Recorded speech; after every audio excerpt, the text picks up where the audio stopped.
Good morning students.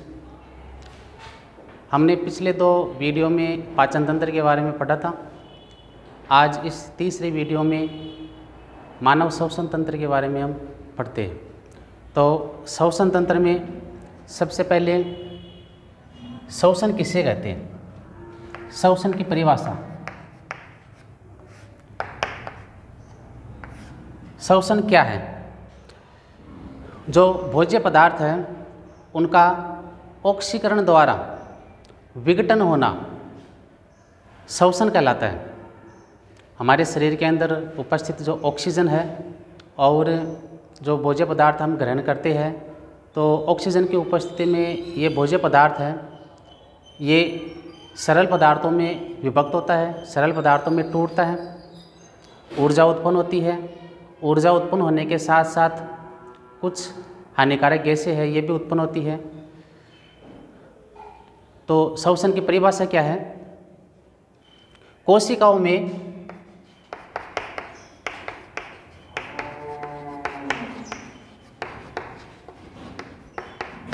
Oxygen की उपस्थिति में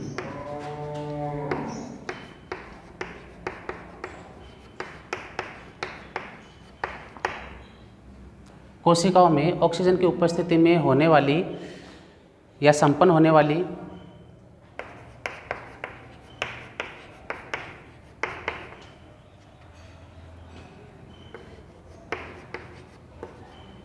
जैव रासायनिक क्रिया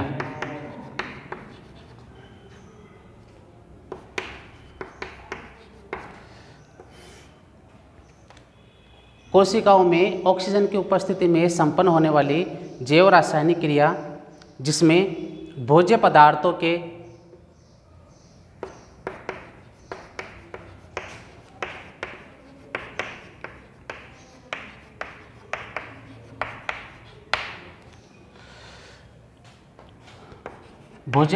के ऑक्सीकरण से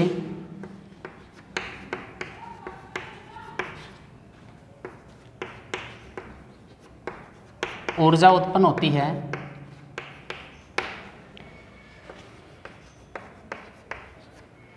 श्वसन कहलाती है।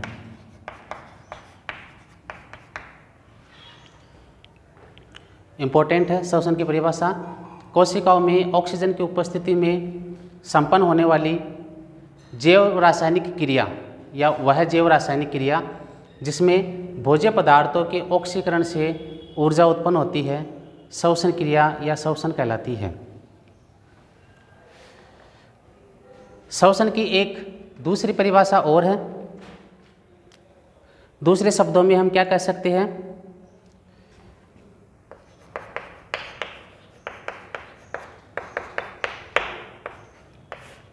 परिभाषा नंबर 2, O2 व CO2 के मध्य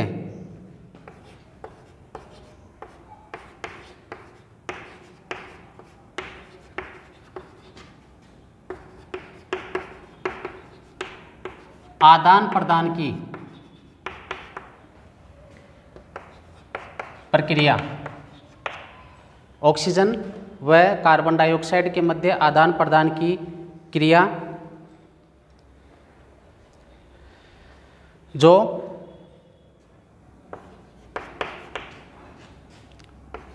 पर्यावरण, हमारे शरीर का बाहरी वातावरण, पर्यावरण, रक्त व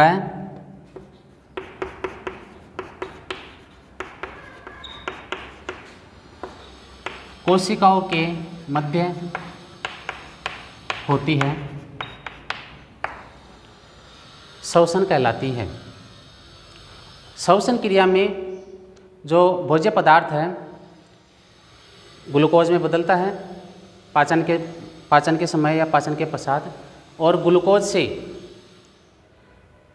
जो हानिकारक गैसें हैं जैसे कार्बन डाइऑक्साइड है, ये गैस उत्पन्न होती है, ऊर्जा उत्पन्न होती है। ग्लूकोज के एक अणु से ऊर्जा एटीपी के रूप में 38 एटीपी उत्पन्न होती है। जो ग्लूकोज है C6H12O6 ग्लूकोज ऑक्सीजन है, इससे क्रिया करके और CO2 कार्बन डाइऑक्साइड हानिकारक गैस, H2O जल और 38 ATP के रूप में 38 अणु ATP के रूप में ऊर्जा उत्पन्न होती है। ATP का मतलब है एडिनोसिन ट्राई फास्फेट।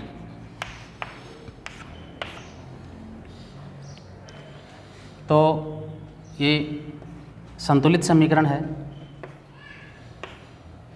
ग्लूकोज है C6H12O6 प्लस 6O2, इससे बनते हैं 6CO2 6H2O प्लस 38 ATP, यानी ये ऊर्जा है। और ये ऊर्जा भोजन के ऑक्सीकरण से ये जो ऊर्जा उत्पन्न होती है ये हमारे शरीर में संचित होती है, जो शरीर की विभिन्न जो प्रक्रियाएं हैं उनको संपन्न करने में ये ऊर्जा काम में आती है। श्वसन की परिभाषा हो गई, ये समीकरण है। श्वसन क्रिया में क्या होता है, ग्लूकोज का ऑक्सीकरण है और ऑक्सीकरण के बाद में फिर कौन से उत्पाद बनते हैं।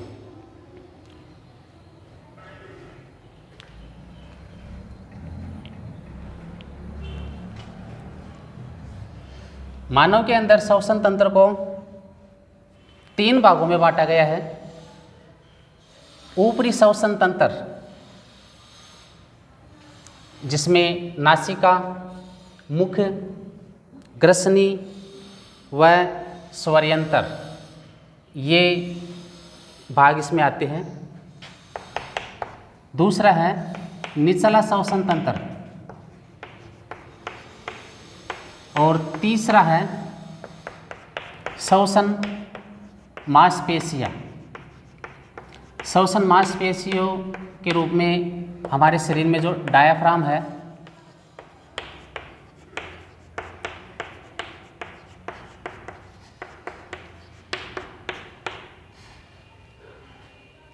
मानव श्वसन तंत्र को 3 भागों में बांटा गया है। ऊपरी श्वसन तंत्र, निचला श्वसन तंत्र और श्वसन मांसपेशियाँ। ऊपरी श्वसन तंत्र में है सबसे पहले नासिका, फिर मुख, ग्रसनी, स्वरयंत्र। नासिका है, मुख है, ग्रसनी है और गले के अंदर जो स्वरयंत्र है जहाँ ध्वनि उत्पन्न होती है। यहाँ तक का जो भाग है ये आता है ऊपरी श्वसन तंत्र में। इसके बाद में नीचे जो श्वसन नली है, श्वसन नली,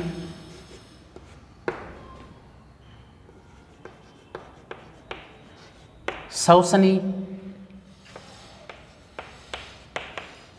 श्वसनिकाएं, वायुकोश और फेफड़े, ये भाग आते हैं निचला श्वसन तंत्र। यहाँ से ये नीचे का जो भाग है श्वसन नली है, दोनों ओर के फेफड़ों में श्वसनी प्रवेश करती है, श्वसनी और विभाजित होती है तो वो कहलाती है श्वसनिकाएं। श्वसनिकाओं के ऊपर जो वृक्षनुमा ये गुब्बारेनुमा संरचनाएं है वृक्ष की भांति, वो कहलाती है वायुकोश। और ये सभी जो श्वसनी है, श्वसनिकाएं, वायुकोश है, झिल्लियाँ है, तंतु है, इन सभी से मिलकर के बनते हैं वो फेफड़े हैं। ये आती है निचला श्वसन तंत्र। और श्वसन मांसपेशियों के रूप में होता है डायाफ्राम। तो ये मानव श्वसन तंत्र है, इसको 3 भागों में बांटा गया है। हम प्रत्येक भागों के बारे में अलग अलग इसमें पढ़ेंगे। सबसे पहले है ऊपरी श्वसन तंत्र। और ऊपरी श्वसन तंत्र में सबसे पहले हम पढ़ेंगे इसमें नासिका, नाक। नासिका क्या है? यह प्राथमिक श्वसन अंग है। प्राथमिक श्वसन अंग नासिका है, द्वितीय श्वसन अंग मुख है। प्राथमिक श्वसन अंग क्यों कहा जाता है? क्योंकि नासिका द्वारा या नाक द्वारा ली गई जो वायु है ये नाक के अंदर उपस्थित महीन जो रोम है, पक्षमाभ है, श्लेष्मा झिल्ली है, इनके कारण से मिट्टी धूल के कण है, परागकण है, फफूंद है, कई प्रकार के सूक्ष्म जीव है, ये नाक के अंदर यहीं रुक जाते हैं, आगे फेफड़ों में जाने से इनको ये रोकती है, इसलिए ये नासिका प्राथमिक श्वसन अंग है। जबकि मुख द्वितीय श्वसन अंग है। क्यों? क्योंकि कई बार आवश्यक परिस्थितियों में हम नाक से श्वास लेने के बजाय हमें मुख से भी श्वास लेना पड़ता है। सर्दी जुकाम होने पर या कि अन्य कारणों से हम कई बार मुख से भी श्वास लेते हैं, लेकिन मुख से श्वसन क्रिया है वो अच्छी नहीं मानी जाती है, योग्य नहीं है। क्यों? क्योंकि मुख से श्वसन क्रिया करने से जो वायु है ये अच्छी तरह से शुद्ध नहीं होती है, इसलिए नासिका को प्राथमिक श्वसन अंग कहा जाता है। ये एक जोड़ी होती हैं और जो नासा द्वार है यहाँ से शुरू होते हैं, एक जोड़ी नासा द्वार से शुरू होकर के और जो मध्यपट नासिका की जो झिल्ली है, दोनों जो नासिका रंध्र है उनके मध्य जो झिल्ली है उससे ये विभाजित होते हुए और ये एक झिल्ली द्वारा, हड्डी द्वारा, पतली हड्डी द्वारा, ये उपास्थि जो होती है इसके द्वारा ये विभक्त होते हैं। और इसमें आपको बताई दिया नासिका में महीन रोम, पक्षमाभ, श्लेष्मा ये पाए जाते हैं, जो क्या कार्य करते हैं? ये मिट्टी धूल के कण, परागकण, फफूंद, सूक्ष्म जीव, इनको फेफड़ों में जाने से रोकते हैं, इसीलिए नासिका को प्राथमिक श्वसन अंग कहा गया है। नासिका के बाद में फिर मुख।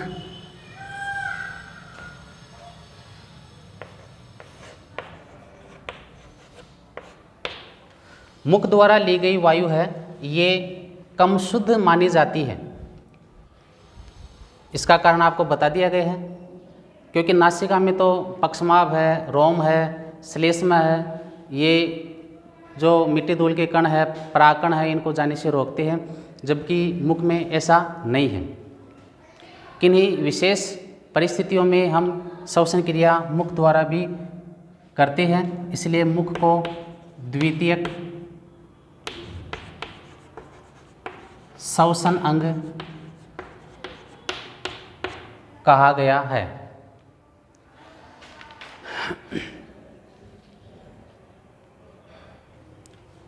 और मुख द्वारा जो ली गई या ग्रहण की गई वायु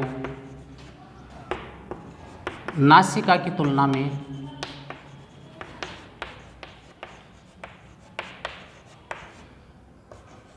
कम शुद्ध होती है।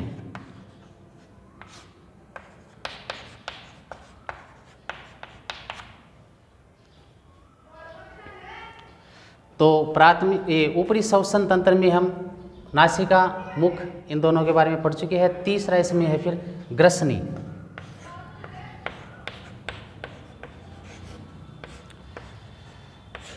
ग्रसनी के बारे में आप पहले भी पढ़ चुके हैं, पाचन तंत्र में भी। ग्रसनी को 3 भागों में बांटा गया है। नासा ग्रसनी, मुख ग्रसनी जो नाक की सिद्ध में है,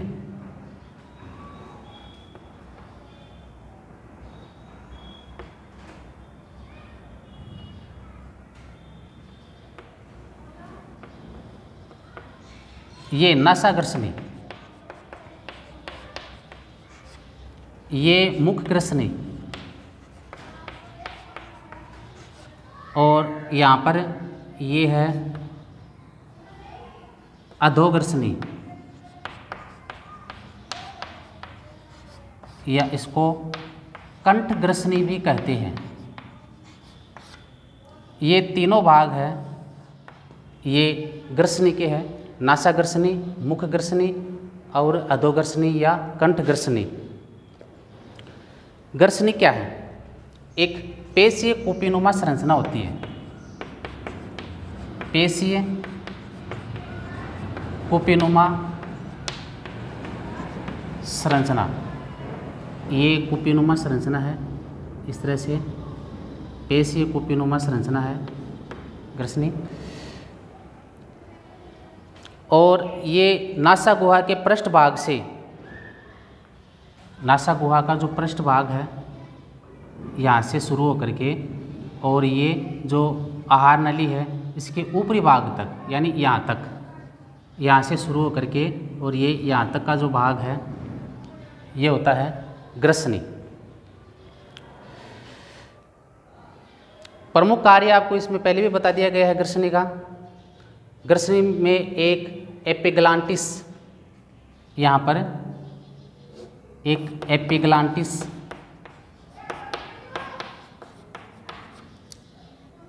या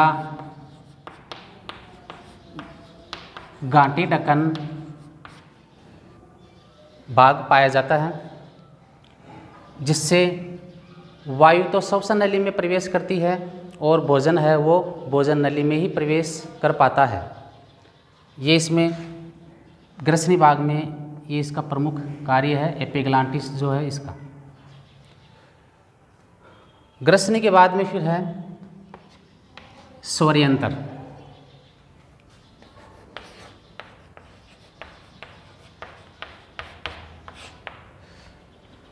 ध्वनि उत्पादक यंत्र, स्वरयंत्र। और ये क्या है? ये अधोग्रसनी और जो श्वसन नली है इसको जोड़ने वाली एक संरचना है। यहाँ पर ये स्वरयंत्र है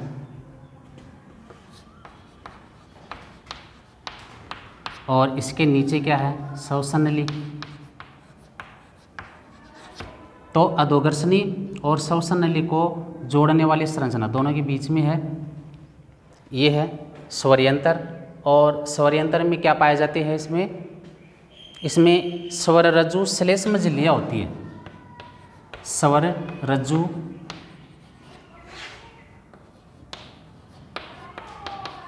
श्लेष्म झिल्लियाँ। स्वरयंत्र में एक बात तो आपको ये बतानी है कि ये अधोग्रसनी और जो श्वसन नली है दोनों को जोड़ने का कार्य करती है, या दोनों के मध्य में स्थित होती है स्वरयंत्र भाग। और इसमें क्या होता है? स्वर रज्जु श्लेष्म झिल्लियाँ होती हैं। ये जो झिल्लियाँ हैं ये जब हम बोलते हैं, ध्वनि बाहर निकालते हैं, तो इन स्वर रज्जु श्लेष्म झिल्लियों में कंपन उत्पन्न होता है और इनमें कंपन उत्पन्न होने से ध्वनि उत्पन्न होती है। जैसे खिलौने वगैरह आते हैं उनके अंदर जो एक सीटी लगी हुई रहती है, इसमें एक पन्नी होती है एक, और हम उसमें फूंक मारते हैं, या कॉपी किताब के 2-3 पेज लेकर के उसमें फूंक मारते हैं तो उसमें कंपन उत्पन्न होता है और ध्वनि उत्पन्न होती है। इसी तरह इनमें कंपन उत्पन्न होता है और ध्वनि उत्पन्न होती है। तो ये ऊपरी श्वसन तंत्र है, इसके ये 4 पार्ट्स, नासिका, मुख, ग्रसनी और स्वरयंत्र। इसके बाद में है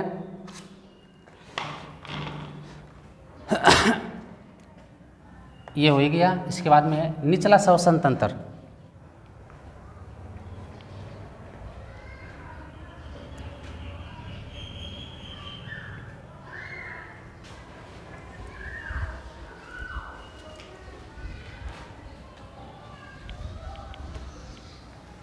निचला श्वसन तंत्र है, इसके प्रमुख भाग आपको बताई दिए। श्वसन नली, श्वसनी, श्वसन इकाई, वायुकोश और फेफड़े। श्वसन तंत्र का जो डायग्राम है,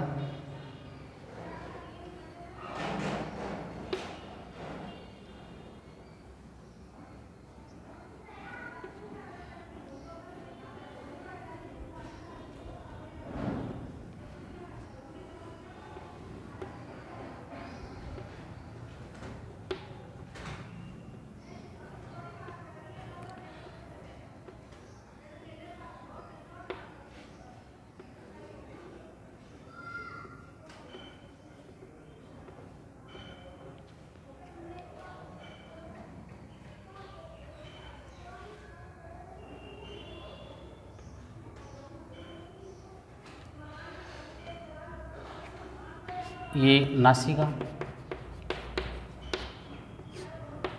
मुख, ये ग्रसनी, जिसमें आपको 3 भाग बताए थे, नासाग्रसनी, मुख ग्रसनी और ये अधोग्रसनी या कंठ ग्रसनी। ये स्वरयंत्र, श्वसन नली।